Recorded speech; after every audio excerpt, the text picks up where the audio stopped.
We could talk about this, and we could talk about that other topic real quick too. That the other one you had was we could talk about this giant beast of a console that's going to give kids tendonitis and freaking carpal tunnel. Well, the Joy-Cons are improved though. I've looked at the more videos. The buttons are a little bit bigger. It's a little bit bigger of a Joy-Con, so it might help. And it's got a little bit more of junk in the trunk on the back, like a little curve to hold on to, something to hold on to in the back, like we all like, So that's what the Switch 2 does. You got when you have a controller, don't you like it a little curves in the back, something to hold on to and grip? Instead of a mouse. Instead of a flat Joy-Con, I'm playing with a mouse, buddy. Yeah. Okay, that's got curves too. The first the Switch 1 Joy-Cons were too flat, cheap, and flimsy and small. Small buttons, they're very cheap feeling. So they increased a little bit. Is it going to be enough? Is it going to be enough to be significant? A whole generation of console, and they couldn't fix drifting in their controllers. No, I said that too. I actually went to the store on my off time. It has nothing to do with movie or game talk. And I was talking to the employee, and he was a fanboy for Nintendo. I'm like, it's a great idea, but the Joy-Cons suck. And it wasn't ready to come out. They just rushed it after the Wii U failed. And he was arguing with me. He was trying to sell me stuff at a store, and he was pissed off at me, my opinion. I said, the Joy-Cons suck. The idea is great, but they should have done an upgrade already. They rushed the Switch to market after the Wii U failed. Do you think that whole clicking in is a good idea? I'm not sure yet. But they also said there's going to be less drift on the control stick part. Less drift. But this article is about pricing. So Nintendo Switch 2 price leak quietly teases first bundle. Take it with a grain of salt, but I believe this. I think this is accurate numbers of where it would land. Nintendo Switch 2 finally out in the open after announcement from Nintendo yesterday, as well as a tease for an upcoming Nintendo Direct. We'll learn more. To put it bluntly, Nintendo's new console is gorgeous, so we can't wait to see more. I don't think it's gorgeous. It looks fine. It looks exactly the same, just bigger. Of the Steam Deck. The Steam Deck is a ripoff of the Switch. Get it right. Yes. The Switch came out before the Steam Deck. What? The first Switch 1 came out before the Steam Deck. Oh my God, I can't really. What do you mean? Samir, do a fact check, please. Do a fact check. The Steam Deck is not a ripoff of the freaking Switch. Stop. A docked handheld is not a ripoff of the Switch. That came out after the Switch. You do realize PlayStation Vita did it and PSP did it, right? You were able to stream. PSP had remote play. That is not the same as a console. The first handheld that docked PSTV. That was not the same thing. Same thing. Oh my God, you're a Sony fanboy. This is disgusting. Okay, and I love Sony. I love the PSP. This Switch is not even a huge upgrade. It's just bigger. That's all it is. Get out of here. It's let's bring Mario Kart out again for it. If it does 4K upscaling, which has not been confirmed yet, 4K upscaling. What is that? It does. Yes. 4K upscaling when 480p. PSP could link to TVs via an external cable and did not have a docking scenario. The first console that I remember that was there's a handheld and you could just dock it was actually the Neo Geo X Gold, which I sold. So this scenario, I do not know how. I have to argue that the Steam Deck was not a reply to the Switch 1. Steam tried to do a console before and it completely failed. Then the Switch 1 came out and everyone is using this scenario, and we'll probably get Sony and Xbox doing handhelds that dock. They were handheld Windows devices long before this, right? Okay. Anyway, with the dock that you could just dock like that. That you could just dock like that, and then it appears on your TV. Going back to this. Okay, let's get to the price. This is just like what they did with the Wii U. it's not a huge leap over the Wii. The Wii U was most definitely a huge leap over the Wii. It was not. It was an HD console for once. The Wii was standard def. Come I couldn't tell the on. difference between the games. They look the same to me. Degrassi says 4K upscaling is a cheat. Why not native? I actually think, Degrassi, that Xbox and PlayStation should all do a base game that's lower graphic fidelity and then have a scalable game so it's very playable on multiple devices. I'm talking TVs. What? I'm talking TVs, other older generation consoles. Let me finish. Older console generations, and then each system you do, it gets progressively better graphics. And the rumor of the patent that Nintendo has is AI upscaling for games. So what it's supposed to do is the AI is supposed to dramatically increase the graphic fidelity and bring it up to 4K. I think Xbox tried to sell people on that and it never panned out. Remember?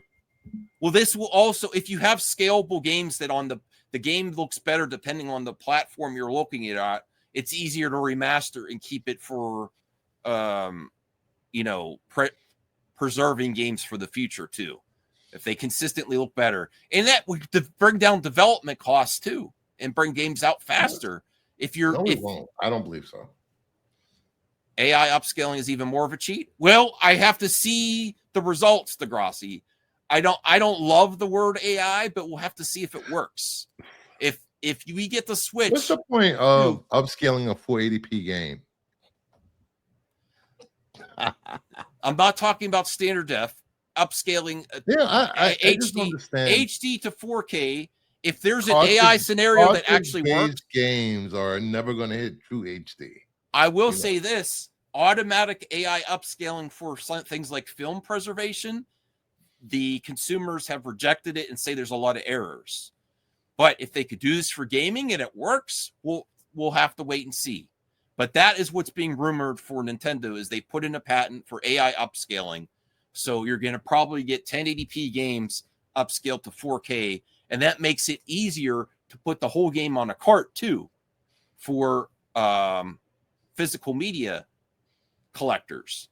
You could get the whole game on the cart still without the 4K version, and then the actual dock or system upscaling it to 4K. I actually think this is really good.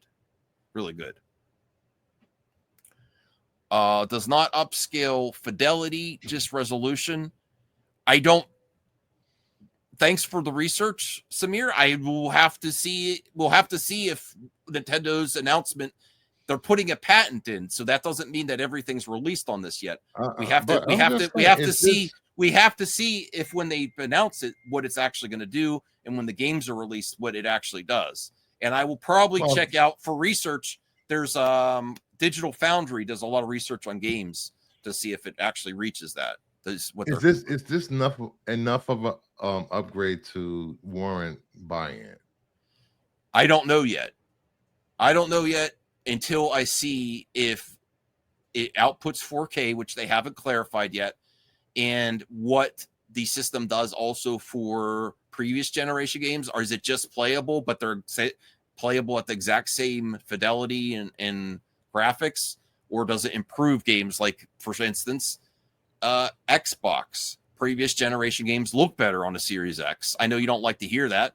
And then PlayStation 4 games look better on the PlayStation 5 if you pay $10 to upgrade for a lot of the titles. They do a 4K upgrade costs. So does it actually make older games look better? And do the new games, are they a significant upgrade? From Mario Kart 9, when they showed in the trailer, it didn't look that much of an upgrade to me personally. But the one thing that was significantly different is they're saying that the Switch 1 couldn't have handled 24 characters racing at the same time, where the Switch 2 could. So that's something to consider. But the main part of this article we haven't actually gotten to yet is the price. So let me know in the. Is this confirmed prices? No, it's not confirmed. It's rumored, but it seems accurate. Is it from that same picture that somebody posted and somebody No. called that person out for being AI or No. doctored? No. You Okay. sure? No. Okay. All right. So let's actually get to this. It sounds pretty accurate. If they are promoting the Mario Kart, they may do a bundle scenario. So they've heard rumors on the Switch 2 price and that there'll be potentially 2 options for consumers on launch day. So if this person who told me they're saying a June release, which is pretty consistent with everything I've heard, and then also these preview events where you could go test out the Switch 2, they have gone all the way until June. So it seems likely as a release date. And then pricing, they gave $449 and $499 USD might also be correct. And this is before we see if there's actually tariffs by then or not. I think it's going to be more than that. If there's tariffs, before tariffs, I think it would be an absolute mistake to do a Switch 2 over $500. That would significantly alter. They haven't lowered the price on the Switch One. It won't affect it because Nintendo fanboys will buy a garbage bag as long as it has Nintendo on it. They will not. At this point, yes. No, I disagree. I think Nintendo, part of the success they've had recent years is the affordability and the IP and sometimes backwards compatibility. But if this is over 500, if it's like $550 or $600, heck no, it's not going to have the success of the Switch One. So think the $50 extra is a Mario Kart bundle. So you're getting Mario Kart at a slight discount for getting it bundled. It's probably going to be a $70 game without the bundle. So that seems like it's a pretty accurate price for me. I would doubt they would go over $500 even with the bundle. Would you be willing to pay $80 for last gen's technology for games? Oh, the $70 price tag for Switch games? Absolutely not. No, I haven't. I never even paid Nintendo 64 prices when they were back in the day when they were over 60. I waited till they came down a little bit. No, I'm not paying $70. Maybe I might be tempted if the Mario Kart is really good. Well, we'll have the tariffs could be a threat. We'll have to see if they're actually enacted. If they are, that's a disaster. And then the consumers are going to get angry when they have to start paying this stuff, especially video game consumers. But I think if it's over $500, even with a bundle, I think that's a mistake for Nintendo product because you can't justify putting out $500 system for Switch when it's not even competing with current gen. It's like a last gen console. Graphic. Everyone's been saying it's about PS4 Pro maybe level, not even PS4 Pro levels. So how could you justify charging $500 for a docked system, handheld system, not with an OLED screen? There's no way they're doing $500 over 500. No way. I'm not going to buy it if it's over that. No way I'm buying Switch 2 for that price. Okay, but what's your thoughts on the price? Hey, so a $50 difference is going to change your mind about pricing? I'm not paying that for a system that only has graphic fidelity of a PlayStation 4. Now, if Xbox, for instance, if the rumors are true and Xbox, Microsoft, and Sony releases a handheld, and it does rival PS5 base, not PS5 Pro, but PS5 base graphics or Series X base graphics, not the next one, not the Pros or the next one, and that's a handheld dock system, then I would consider it, but not for graphic fidelity that's like the PS4. No way. And I'm not paying $70 for a Nintendo game unless it's something epic. Like, remember, I did a video on Grand Theft Auto. Grand Theft Auto is not my style of game. But if they want to charge $100 for Grand Theft Auto, that's okay. My problem with the industry is if one developer charges that for a specific type of game that justifies the cost, they all try to charge $100. And you know what? I see the last Zelda where they tried $70 for that one on sale all the time. I'll just wait a little bit till there's a sale or I'll get it used or something. I'm not buying it new like that.